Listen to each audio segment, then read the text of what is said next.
J'avais besoin de me dessécher. On se retrouve donc pour une toute nouvelle vidéo consacrée à l'univers Marvel, où je vais donc vous parler du Marvel Cinematic Universe et de dire ce que j'en pense, est-ce que c'est une bonne chose ou pas. Alors j'aurais peut-être pas, pour certains, vous rappeler ce qu'est le Marvel Cinematic Universe, à moins que tu t'appelles Jean-Pierre et que tu vis de la cave depuis 50 ans. Au passage, je n'ai rien contre les Jean-Pierre, m'en voulez pas. Mais c'est pas grave, je vous renvoie à une vidéo d'un certain prof Marvel qui a plus de connaissances approfondies sur le MCU que moi.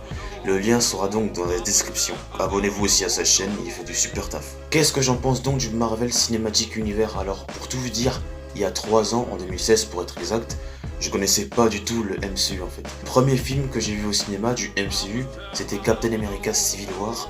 Et à la fin du film, quand presque tout le monde le fait, je me suis barré, j'ai pas attendu la scène post-générique. Donc à cette époque, je savais pas qu'on pouvait encore... je savais pas qu'on était capable de faire... de créer un univers cinématographique au cinéma. Et à cette époque, c'était quelque chose de nouveau en fait. Et après, j'ai enchaîné de film en film jusqu'à en arriver à 23 films à son actif, c'est-à-dire Avengers Endgame, qui a quand même battu Avatar au box-office. Et franchement, j'y croyais pas du tout. Ils ont mis 11 ans de travail pour au final dépasser le plus gros succès de tout le temps, qui est Avatar, qui désormais ne l'est plus maintenant, vu qu'il a dépassé, voilà.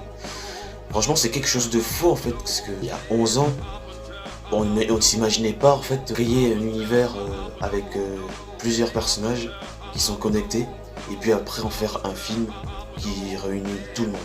Et franchement, à cette époque, c'était carrément impossible. Tu t'imaginais pas avoir un film sur Black Panther, Captain America, Thanos, un truc comme ça. Et maintenant, on en est capable.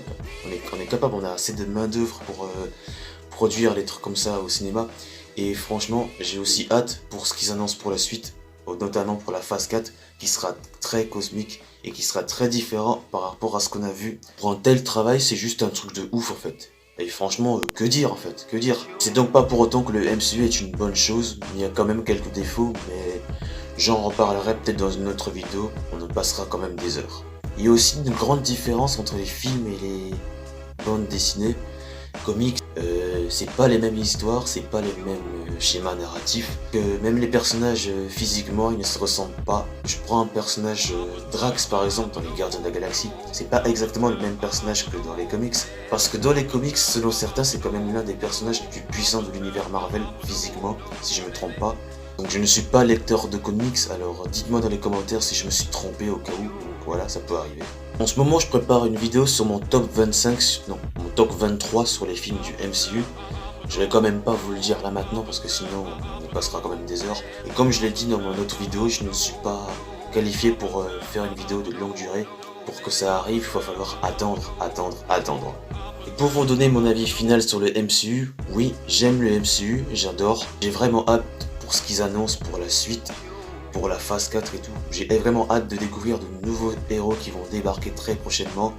Et franchement, ça annonce du lourd. Et on va revenir sur les personnages qui vont vraiment manquer à cet univers. Par exemple, Tony Stark, Iron Man, qui va vraiment manquer à l'univers Marvel. Il va faire beaucoup entendre parler de lui dans le futur. Petit Spider-Man récemment qui a fait aussi ses adieux.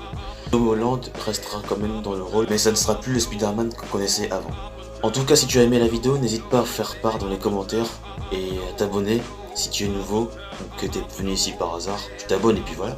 Suivez-moi aussi sur les réseaux sociaux, au passage sur Instagram, tout est dans la description. Pour ce, c'était Maxi Kev et à la prochaine pour de nouvelles.